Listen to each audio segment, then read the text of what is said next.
이른바 더불어민주당 전당대회 돈봉투 살포 의혹과 불법 정치자금 수수 혐의로 기소된 송영길 소나무당 대표가 1심에서 징역 2년을 선고받았습니다. 여러 혐의 가운데 불법 정치자금 수수 혐의만 유죄로 인정됐고 돈봉투 관련 혐의는 무죄가 나왔습니다. 공민경 기자가 보도합니다. 지난 2021년 열린 더불어민주당 전당대회에서 송영길 전 의원이 당대표에 당선됐습니다. 이 과정에서 민주당 의원 등에게 돈봉투가 뿌려졌다는 의혹이 제기됐는데 송 전 의원은 이 과정에 개입한 혐의로 지난해 1월 재판에 넘겨졌습니다. 기소된 지 약 1년 만에 1심 법원은 송 대표에게 징역 2년을 선고하고 법정 구속했습니다.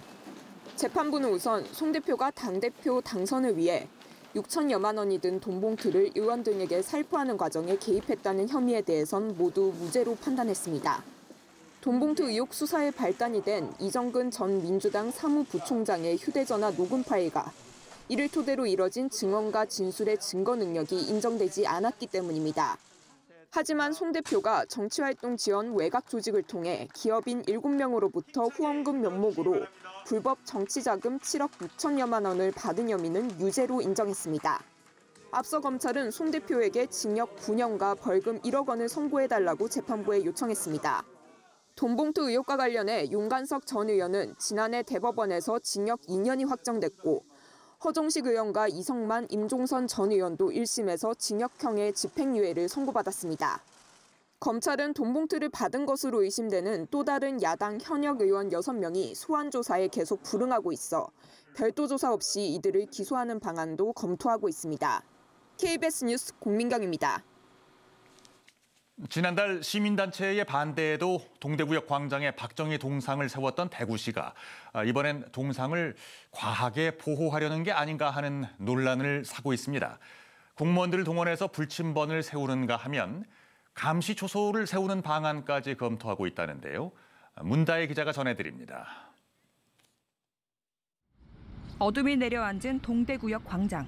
관용 차량이 세워져 있고 두꺼운 옷을 입은 남성들이 2인 1조로 순찰을 하고 있습니다. 대구시가 박정희 동상을 낙서 등에 훼손해서 지킨다며 오후 6시부터 다음날 오전 9시까지 불침번 근무에 투입시킨 공무원들입니다.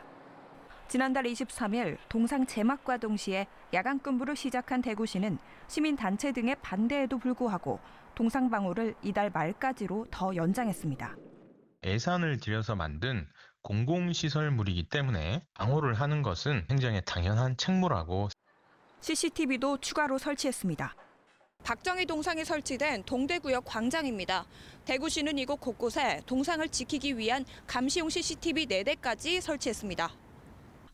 대구시는 아예 감시 초소를 만드는 방안까지 검토하고 있습니다. 공무원 노조는 공무원들이 왜 방호 업무까지 해야 하냐며 반발하고 있습니다. 이것을 잘못된 것이다. 과연 우리가 나가서 이것을 해야 되느냐. 이런 이야기가 직원들 사이에서는. 시민사회단체도 성명을 내고 동상 감시를 빙자한 시민감시라며 훼손이 두려우면 동상을 플라스틱 보관함에 넣어두라고 비판했습니다. 대구시는 동상 설치와 운영에는 문제가 없다면서도 비판 여론이 커지자 올해 예정된 또 다른 박정희 동상 건립 사업은 일단 보류하겠다고 밝혔습니다. KBS 뉴스 문다입니다.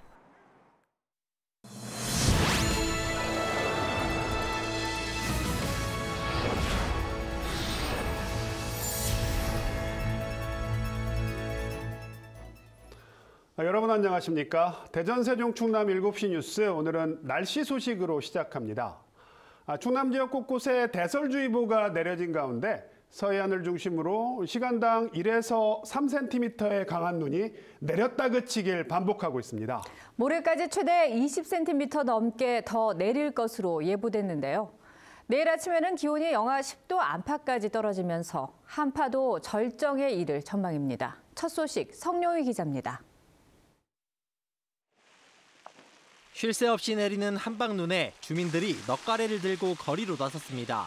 연신 눈을 밀고 쓸어보지만 밤사이 쌓인 눈이 만만치 않습니다. 한 부부는 아예 아이를 눈썰매에 태우고 출근길에 나섰습니다. 눈길에 미끄럽겠지만 조금 그래도 눈이 많이 와갖고 아기 이제 썰매 좀 태워줄 겸 이제 출근길에 나왔습니다. 농민들은 비상입니다. 눈이 잦아들었다 싶어 비닐하우스에 쌓인 눈을 털어냈지만 습기가 많은 눈이 걱정입니다. 아주 걱정이 많이 되죠. 이 습설이기 때문에 무게가 많이 와가지고 그 위험성이 많이 있습니다. 이거 오는 대로 치고 해야지요. 뭐. 눈길 사고도 잇따랐습니다. 오늘 오전 서천에서 제설을 마치고 복귀하던 제설차가 옆으로 넘어졌고 대전에서도 승용차가 비탈면에 빠지는 사고가 났습니다. 이번 눈은 서해상에서 유입되는 눈구름대가 강약을 반복하면서 장시간 이어지는 특징을 보이고 있습니다.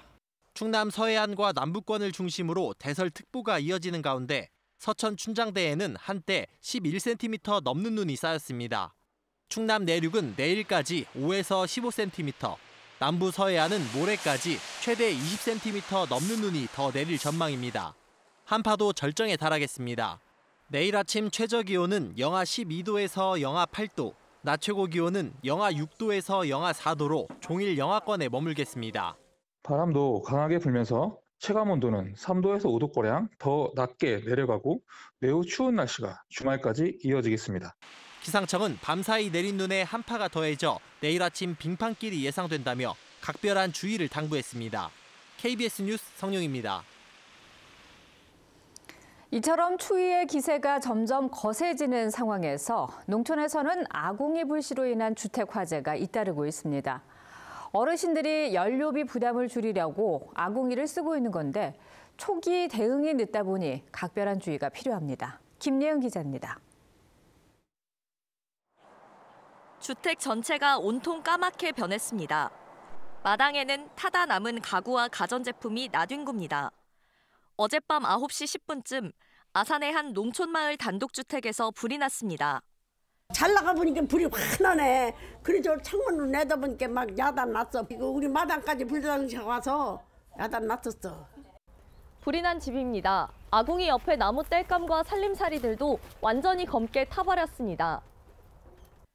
2주 전쯤엔 서산의 한 단독주택에서 난 불로 거주민이 숨졌고 부여에서도 주택이 전소되는 피해가 났습니다. 모두 아궁이의 불씨가 원인으로 추정되고 있습니다. 최근 3년 동안 충남에서 발생한 아궁이 불씨 화재는 207건.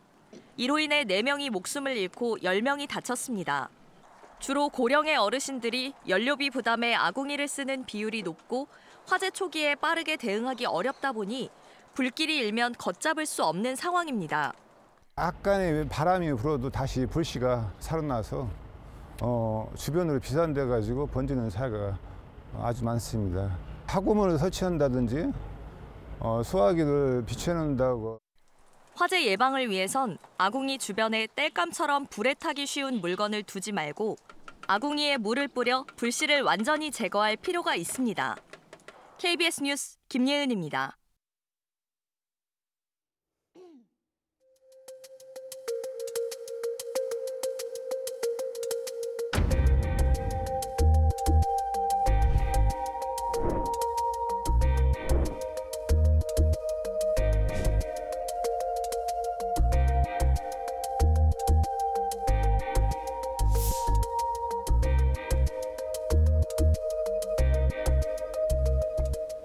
네, 겨울철 호흡기 바이러스 확산세가 심상치 않은 가운데 독감 환자가 2016년 이후 최대 규모로 나타나고 있습니다.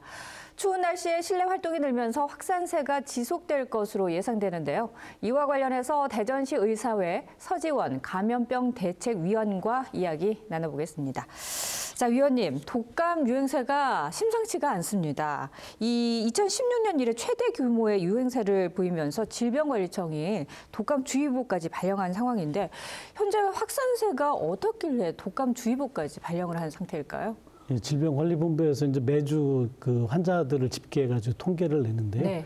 그 지난달 초에 한 1,000명당 7.3명 정도가 발생했다라고 하면 지금 현재는 한 74명 정도 발생하고 있으니까 네. 한 10배 이상 증가된 상태고요. 지금 이런 확산세로 간다고 하면 이달 중순에서 하순까지 네.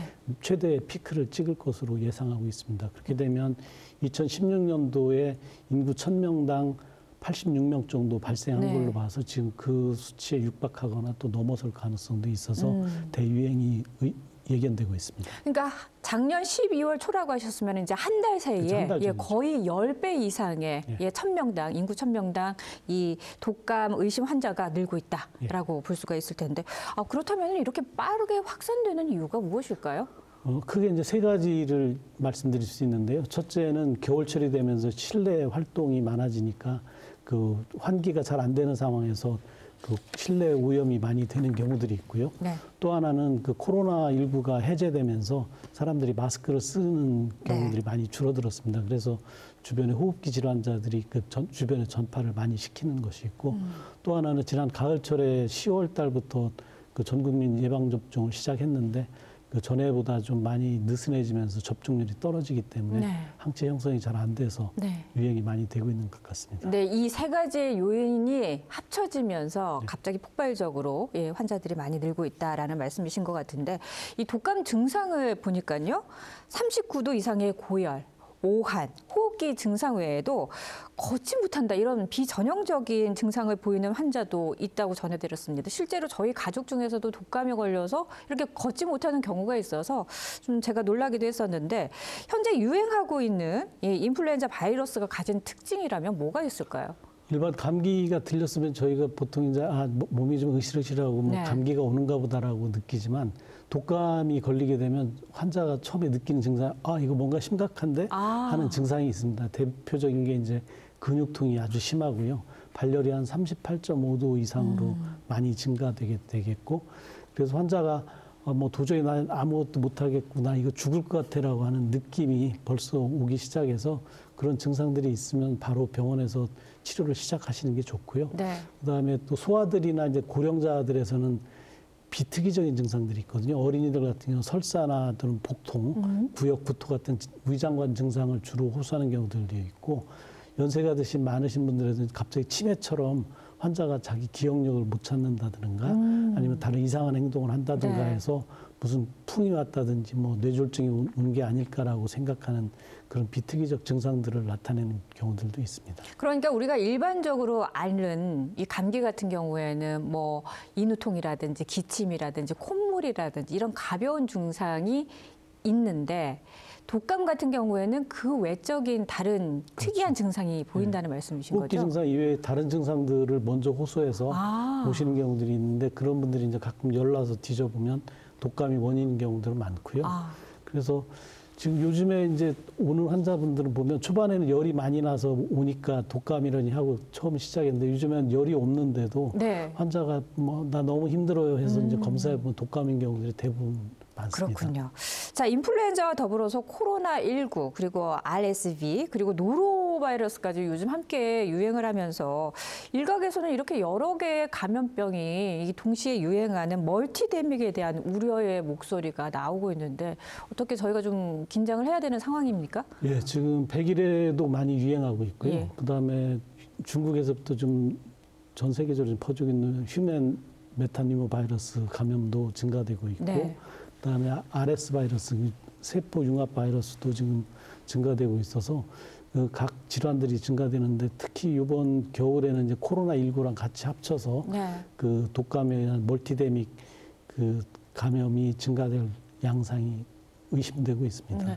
그러면은 제가 궁금한 게 이런 멀티데믹 상황이 올 수 있다는 가능성을 두고 우리가 예방할 수 있는 방법은 뭐 별다른 방법이 있나요? 아니면 기존에 저희가 감염병을 예방하는 수칙을 그대로 지키면 될까요? 그렇죠. 저희가 코로나 통해서 확실히 배웠기 때문에 그 개인 위생을 잘 지키고 특히 마스크 잘 쓰고 밀접한 상황을 피하고 그런 것들이 가장 중요하고요. 그 밖에 나갔다 들어오면 반드시 손, 얼굴, 코 이런 데를 씻는 것이 중요하고 그다음에 그 예방접종을 안 하신 분들 같은 경우는 지금이라도 늦었지만 만져놓으면 좀 더 확실하게 예방을 할 수 있는 그런 대책이 되겠습니다. 그 부분은 저희가 좀 자세히 여쭤보겠습니다. 뭐 어떤 분들 같은 경우에는 나는 이미 독감을 알았기 때문에 예방접종을 하지 않아도 된다라고 해서 긴장의 끈을 놓치고 있었는데 다시 감기에 독감에 걸렸다 이런 경우도 있거든요. 어떻게 지금 상황에서 또 다시 예방접종을 좀 늦었지만 해야 될까요? 네, 보통 예방접종하고 나면 항체가 형성되는 게 한 2주에서 4주 정도 걸리거든요. 그래서 미리 맞는 게 중요한데 우리나라 같은 경우는 지금 10월 중순에서부터 이제 접종을 시작하고요.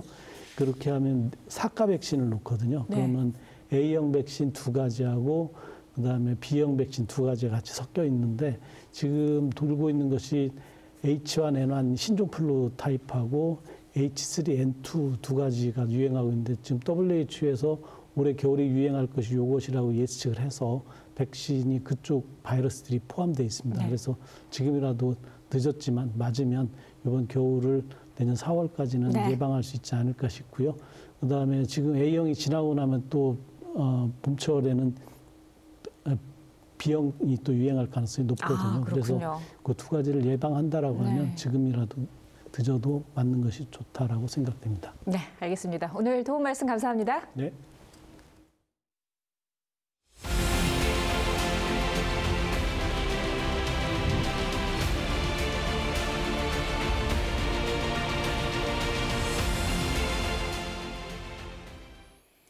새해를 맞아 준비한 기획보도 순서입니다.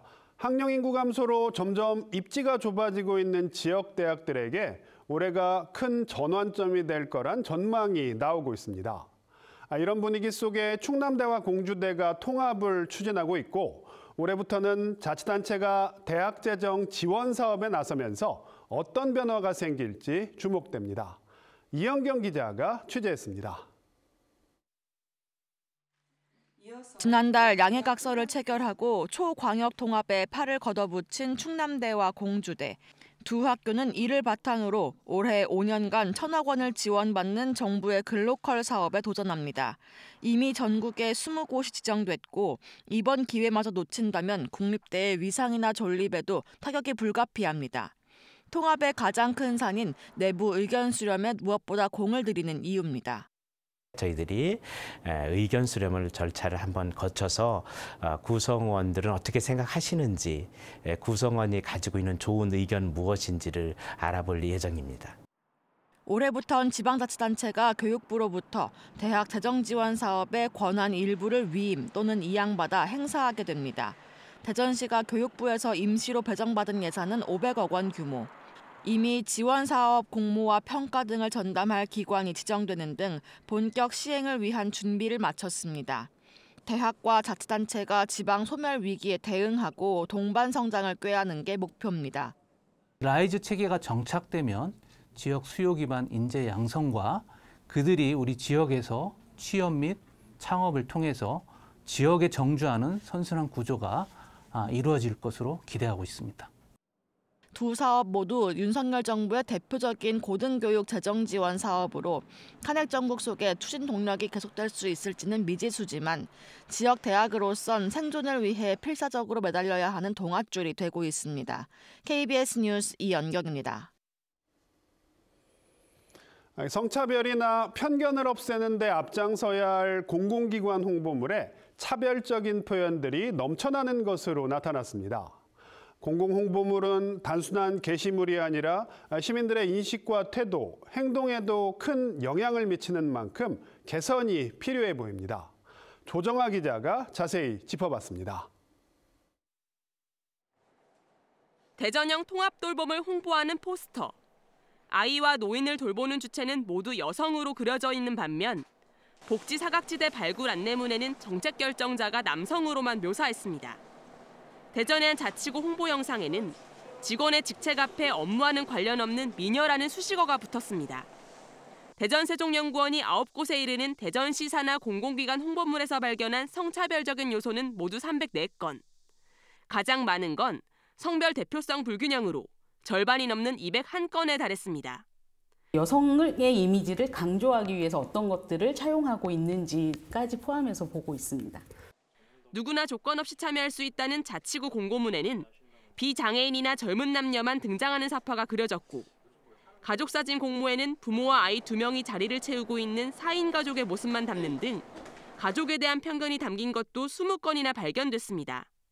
사람들 머릿속에는 그 성별과 그 생에 있는 특정 성별에 대한 고정관념을 너무 고착화시킬 수 있기 때문에 그 성별에 대한 기대나 역할을 평가 잘할 수도 있고 전문가들은 SNS나 유튜브 채널 등 기관마다 홍보 방식이 다양해지고 있어 모니터링을 확대하면 더 많은 사례가 나올 수 있다며 신중한 제작을 주문했습니다.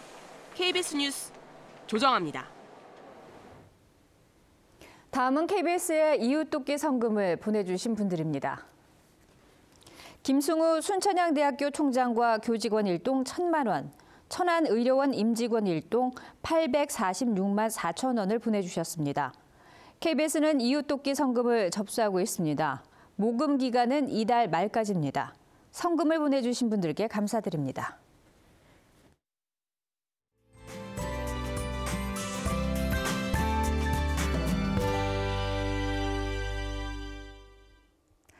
매서운 칼바람이 불어들고 있습니다. 내일은 오늘보다 더 춥겠는데요. 아침 기온 대전과 세종이 영하 9도, 천안은 영하 12도까지 떨어지겠고요. 체감 온도는 무려 영하 17도 안팎까지 떨어지겠습니다. 낮에도 체감 온도 영하 13도에 머물겠습니다. 따라서 오늘 밤부터 대전과 세종 그리고 충남 내륙 지역에 올해 첫 한파특보가 발효되겠습니다. 올겨울 최강 한파가 찾아오는 만큼 옷차림 단단히 하고 나가셔야겠습니다. 추위 속에 눈도 이어지겠습니다. 밤사이 눈발이 더 굵어지면서 대설특보가 확대 강화될 가능성이 있는데요. 대부분 지역의 눈은 내일까지, 충남 남부 서해안은 모레까지 이어지겠습니다. 예상 적설은 충남 남부 서해안에 20cm 이상, 그 밖에 충남 지역 최고 15cm, 대전과 세종은 3에서 8cm가 되겠습니다. 내일 아침 공주가 영하 11도까지 떨어지겠고요. 한낮에 대전이 영하 4도, 논산은 영하 5도에 머물겠습니다. 충남 북부 지역의 아침 기온은 당진이 영하 11도, 한낮에 태안이 영하 6도를 보이겠습니다. 충남 남부 지역의 아침 기온은 청양이 영하 12도, 한낮에 서천이 영하 5도에 머무르겠습니다. 바다 물결은 최고 4m로 높게 일겠습니다. 추위는 금요일 아침에 절정을 보인 뒤 차츰 오름세를 보이겠고요. 다음 주에는 평년 기온을 되찾겠습니다. 지금까지 날씨였습니다. 네, 오늘 준비한 소식은 여기까지입니다. 7시 뉴스 마칩니다. 시청해주신 여러분 고맙습니다.